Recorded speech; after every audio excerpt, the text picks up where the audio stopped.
Welcome back to the channel, guys. So, as I've been doing before all the videos, giving you guys a little rundown on some EPA stuff. I'm learning a lot. I really am. I've got people reaching out to me. I've got people talking to me about some stuff. I got people that know representatives, and they want to put me in touch with them and stuff like that and fight our fight for this.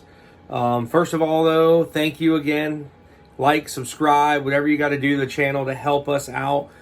We still have our JH Diesel Mechanic shirts, our JH Diesel Mud Truck shirts, and our snapbacks still on baldeagle.com. So we really appreciate the support if you guys can pick up some of those. But, doing a lot of learning lately, and it's pretty wild what you learn with this stuff. And I don't want people to come on my channel and think like, oh man, this guy's just whining about the EPA and stuff and crying and this and that. I know what I did. I'm not denying what I did. We are paying the fine for that, and at this point that looks like the best option I have right now is to pay that fine. But what we're trying to do is we're trying to mend the future. I see a lot of comments back and forth. A lot of people are supportive of what I'm doing. Some people that are on the channel and they're like, hey, this is all the diesel's fault. They were blowing black smoke on everybody, this and that. To a point. That didn't help anything by any means. But this was something that was implemented a long time ago. The Clean Air Act started in 1970. This is something that has been going on for a long time, but they finally decided to truly start enforcing it. And because that thing's been around for a long time, and now they're starting to enforce it, it doesn't mean that we all need to turn against each other and blame diesel, blame gas, this, that. We all have our points. We all have our values and what we believe in and everything else. But I know one thing, we all are in this together. Right now, they're not trying to enforce this on race cars and the racing community as of right now, but they are taking away the parts we use to make these vehicles race vehicles. The EPA doesn't care about a race truck, race car. They don't care about this stuff. They want, their Clean Air Act started out to help the clean air, and in my opinion, it's gone too far with the racing community, their car community. If it meant that much, then why do we have these massive companies, your oil, your gas, your electric? I mean, these guys, they have everybody in their pockets. I hate to say it's a money thing, but our automotive industry is just a small portion, but it's a portion that they can go after.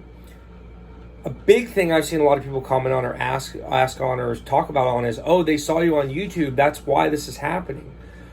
But no, they didn't see this on YouTube from me. I've been dealing with this long before my YouTube presence.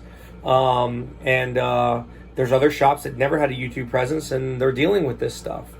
So let me explain to you how they got around to giving us fines, finding out what we were doing, this and that. And I frown upon a few of the people that were ahead of us. It all started with the manufacturers. First, they came after the manufacturers and the tuners.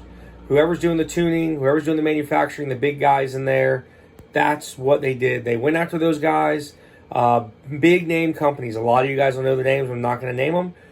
They came after them, gave them RFIs, requests for informations, and they had to give them their dealer lists or who they sold to a certain amount of time, or maybe it was for their whole dealer list. I don't know. And then that trickled down. They fined those guys. And those were the guys that really had the money to back it and to fight for us and fight for these things. But they just kind of, from what I wasn't there, I wasn't involved. But from what I heard, they kind of paid their fines and went on their ways. Some very big major companies that got fined. Some did try to fight it, I believe, but there wasn't enough. From there, they went down to your wholesalers, distributors, direct from the dealer, stuff like that. Find all those guys, got a request for information from them. And again, people took the fines, whatever, and they got the request for information, and they had to give them their dealer list, stuff like that, people they sold to. And then that's where it leaves us. They probably got us from one of our wholesalers, probably got it from a dealer or, a manufacturer, whatever. We deal direct with some of the manufacturers. So that's how they got down to us, just so you guys know. I'm not saying that YouTube isn't getting a few different people, but that's from what I'm gathering is how they're getting down to the shops and figuring out what you bought And that's why you can't just BS them and go, oh, I didn't buy that. I don't know what you're talking about. I don't know what I did with that. They have the information right there. Everybody that's legitimate business nowadays, they have to have this information on file. So my biggest thing is, there was never really, what I kind of think is wrong is there was never really like any kind of warning or anything like that. Sure, you heard stuff like, oh, they're cracking down, this and that, blah, blah. Nothing was documented. I opened a repair shop. I'm not a lawyer or anything like that. I opened a repair shop when I was 20 years old. I literally went to high school, got out of high school, went to a technical school, got out of technical school. Within 6 months, I started my own shop and started doing this. And I don't have a business degree or anything like that. I'm just kind of going from there and going from what I just kind of learned. And most of the stuff that I learned, I learned it the hard way. And that's where I'm at. Still learning things the hard way. But, when you get a driver's license, let's say, you're going to get a speeding ticket from getting a driver's license or breaking the law. You know what the laws are. You know what the speed limit is. You know what a stop sign is. You know what a red light is. You know what all this stuff is. You know why? Because you had to study that. You had to literally go in and study that book, take a class on that book, and take a test on that book. Take a class, but take a test on it. And you had to know what you were doing. And then you had to do a driving test. You had to prove, hey, I'm good to drive on these streets. And, the Clean Air Act is tens of thousands of pages.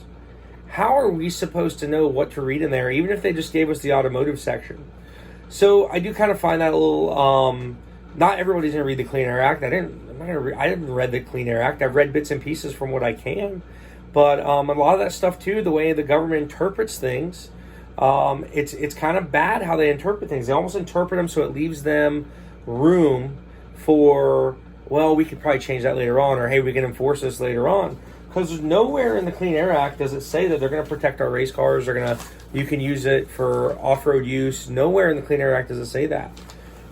And there's sections in, highlighted 203A, 203, 203A, 3A, all this stuff. There's multiple things in the EPA Act, and you have to also figure too, a DPF has only been around for about 14 years.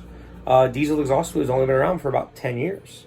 So they've literally went through and implemented all these laws, which they had before, but now what they've done is went back and refined them and went, oh, hey, we're going to enforce these laws. And that's what we're going to do now. Back in 2019, there was something signed by our president, Donald Trump. He signed this in and he signed in the enforcement for the EPA to go after the automotive people to get more enforced on that. Part of it was because part of the bill had other things in it. And the way that, from what I'm learning, Washington works, it's really hate to say this, is who's got the most money? Who's going to pay this guy off? Who's going to do this, that? I really, really, really kind of didn't think it was like that for a long time, but I see that now. So he implemented this, and that's why the enforcement's been so tough for shops and businesses and stuff the past few years. But I'm going to read to you what they actually tell me in my settlement here that I have. It says, in addition to paying the monetary penalty, respondent must seize and refrain from selling or installing any device that defeats, bypasses, or otherwise renders inoperative an emissions component of any motor vehicle or engine regulated by the EPA. Respondent must seize and refrain from tampering with emissions control systems on EPA certified motor vehicles and engines. All the vehicles sold in the United States are certified by the EPA. Respondent certifies that it has reviewed the enclosed EPA's November 23, 2020 EPA tampering policy, the EPA enforcement policy on vehicle and engine tampering and aftermarket defeat devices under the Clean Air Act. So basically what this tells me, and this is why the RPM Act is so important, it's telling me that I am never allowed to modify an emissions device on any vehicle ever again in my entire existence on this planet. It's saying that I can't buy, it's not saying that I can't buy a truck and race it and never tag it, register it again, but it doesn't say I can either. And once I sign this, how do I know in 5 years they're not going to come back and go, hey, you signed that, why do you still have a race truck? Why I don't have it registered? It doesn't matter. You don't have to have it registered. You defeated a device to make your vehicle faster for a competition, and you're you defeated it. You're done. You know, I don't know what they're capable of, and we might watch this in 5 years and go, yeah, well, you know, he's James Diesel's in jail now, or he's having to pay another big fine because, you know, he went and modified his own vehicles that I purchased and I bought. I don't even care about doing this thing through my shop anymore. I haven't been doing any kind of emissions device deletes for years in my shop. I don't even care about that stuff. But for me to personally buy a vehicle and not be able to do what I want to do with it, that hits home pretty good. That's pretty rough. I want to be able to take something of mine and make it mine, do what I want to do with it. If I can't register it, then that's fine. It is what it is. But for me to do that, I think is pretty rough and, you know, not a good thing. And there's going to be people commenting, because you have in the past few videos about, oh, well, you guys, you know, good. I'm glad you guys are doing this. Glad you guys are getting hit, blah. And that's fine. You know, you guys want to spew hate out there, wish bad upon people. That's fine. Whatever. I'm not that person. I literally am the person that's like, hey, you want to keep your guns, you want to do this, you want to do that. That's your choice, your right as an American. You were born into this country. That's your right. That's what our forefathers fought for. And to be free. And unfortunately, we're not that free anymore. So there's my little, you know, information spew for the day on the EPA, guys. Again, please, everybody get on this RPM Act, sign it before they can take our race cars away from us, because they have left so much gray area that it's really under their jurisdiction, whatever they want to tell you they want to do. So, anyways, guys, yeah, appreciate everything. Thank you. Please keep buying the merch. It's helping us keep going, and we're making this channel better every day. Thanks a lot, guys, and enjoy the video today.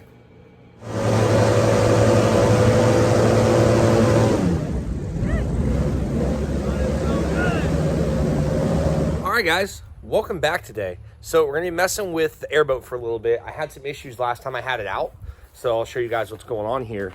I actually, Airboat started breaking up, missing, wasn't running very good. Ended up seeing a little bit of water moisture in the fuel. It's been sitting outside. We've had some rain in Florida. On top of that, it did a big backfire and like blew the valve cover gaskets out. Still ran fine after that, but it had a little bit of a like a miss and like a pop under a load. So pretty sure we got a bad coil going on here. We're gonna check it out and hopefully figure it out. I don't know, but I'm hoping it's just a bad coil. But I got a set of plugs for it, coil pack, a couple coil packs, see which one's going on there, and then we also have the valve cover gaskets to put on it. So we'll mess with this for a little bit. It's been running really good. This is the first time I ever even had an issue with this thing. Pretty well built boat, and hopefully we don't have any more with it, but let's get it fixed up and we'll kind of go from there. Other than that, lately, I mean, we've just been obviously you guys know what's going on with the race truck there. I'm gonna pull that transmission out too. That thing's you know, we had some issues after we put it in. Not a big deal, you know, stuff like that happens. But hopefully we get it out and figure it out and kind of go from there. Used a lot of parts on there that I purchased, so it's like could have a faulty part or something on there. We don't know yet. But either way, we're gonna get some stuff done today, and this is one of them. Get this thing going, and also with the race truck, get that transmission pulled out. Well, she's back out. It is what it is. But actually had it out really quick now that we built the crossmember and everything was very clean. I think we had it out in I had it out in like 25 minutes, maybe 20 minutes. It was pretty quick. So hopefully now I'll send the dry shaft, get it balanced this week. We're gonna see what happened to it. I have no idea, but things like this happen, no big deal. We'll get it right. It'll be back ready to rip, and gives me a little bit more time just to make everything right and dial it in. We're still having some weird battery stuff going on, so I want to check the cables, terminals, double check the battery, see what's going on there, and hopefully that'll take care of it. Now on to the Airboat. Well, first we're gonna test for these coils on this thing. I am going to fire this rig up, and I heard the pop and the backfire coming from this side, so I'm pretty sure the passenger side of the engine is where the problem's at. We're gonna fire it up. I'll unplug some coils, see what it does, see if it changes the idle at all. Find out here in a minute.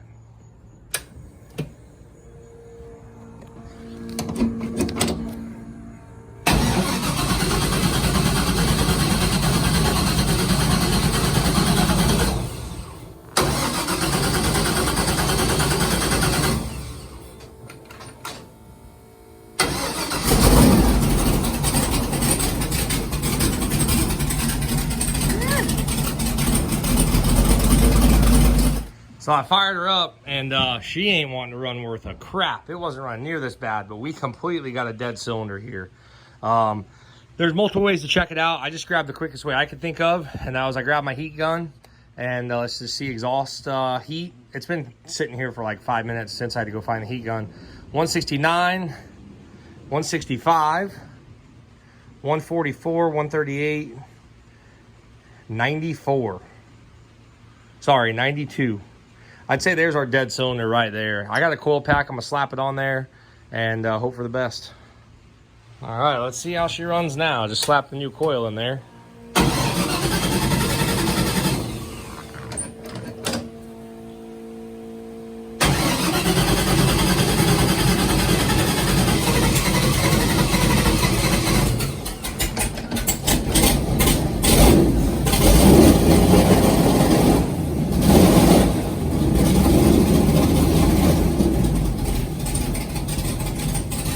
Well, she's idling again.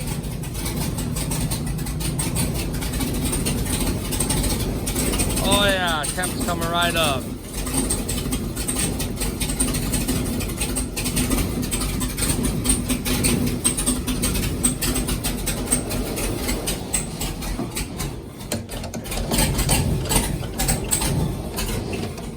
Come on.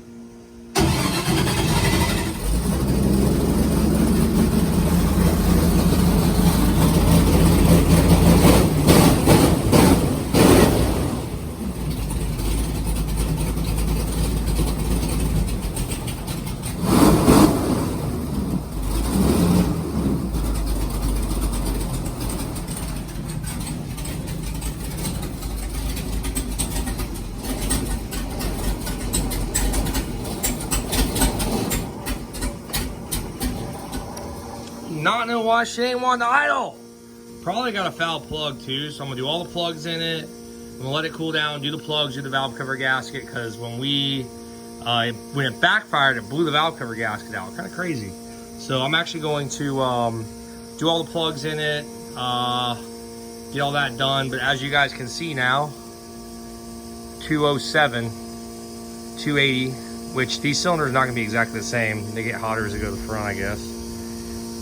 312, 300, but we are, should be good. Fuel pump off. Good little tune up. I only done the plugs one time on it, so it was definitely due. 330, 320, 260, 138, 200, I don't know, 190, yeah, 200-ish, we're good. All right, cool. Most of you guys probably know that's just a quick test to see if we got a cylinder not firing, doing it by temperature on the manifold. If it's a huge difference like that, then it's pretty easy to figure out. But we'll get her pulled in here and get the rest of the stuff done on it. Well, I got caught up yesterday on something else, so we're gonna get back to the airboat right now. But if you remember, put the coil pack on there, took care of that. I'll go ahead and do spark plugs on it, and I gotta put a valve cover gasket on this side because we messed it up. We put it back on the water. But get this thing back together and go rip it today. So because of that current situation with the popping and the backfire and everything else, I'm pulling the plugs out and we'll freshen up all the plugs. It's been a while since I've done them. Pretty damn black. Run a little rich. But she wasn't firing right, so we got the plugs out on this side. They're all pretty nasty. It's been a while since I did the plugs in it, so it's kind of another maintenance thing I need to do. All right, we got our spark plugs all gapped. Pretty rare I get to see those things. I don't even like them. Ugh. Diesels, man, you just need air and fuel when you're firing. This thing, you need all these spark things and everything else. Almost left me stranded. Unbelievable. Maybe I see a diesel airboat coming in my future. Oh yeah. Everything looks good up top though, clean. Everything's really nice looking. I pulled the valve cover off. When we were out there on the trail, we had to put this valve cover, take it off because it blew the valve cover gaskets out from a backfire. And when we put it in, I guess the old gasket decided to not cooperate and let go. So she was leaking pretty good. But I got a new gasket for it. We'll slap her on there, get the other side, do the other plugs.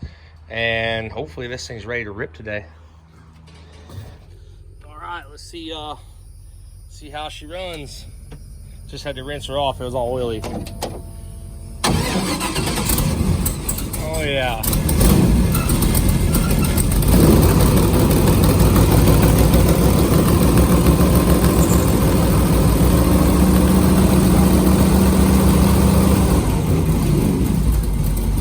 That's what I'm talking about.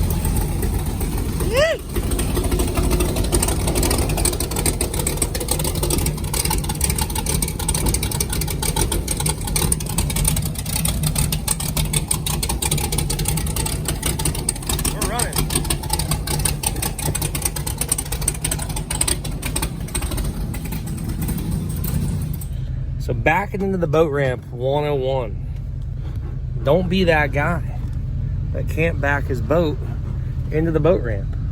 If you're going to be that guy, then bring somebody that can back your boat into the boat ramp for you. Because it's summertime, guys. We ain't got no time to waste. Right there, guys. That's how you do it.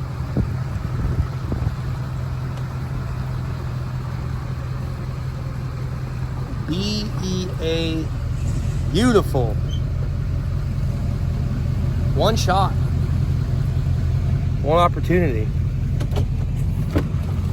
Use that little leer right there. But we're about in the water, boys. We gotta go test her out and see how she runs. Oh, damn, that was a Ford freaking Ranger. Well, just idling around, seems to be running pretty good. Hope she's good in the water. Get a load on her coming out of the hole. That's when it would really act up before.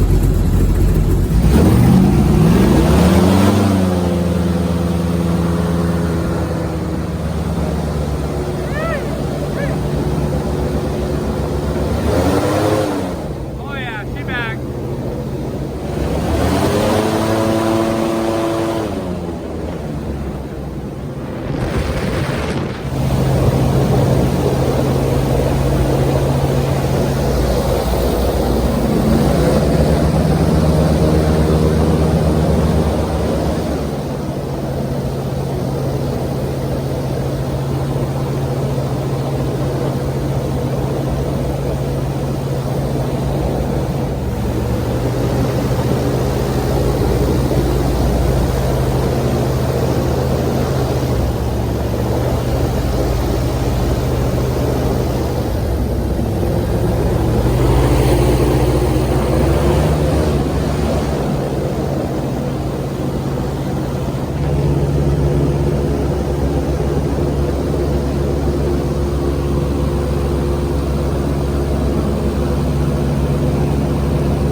we made it back to the boat ramp.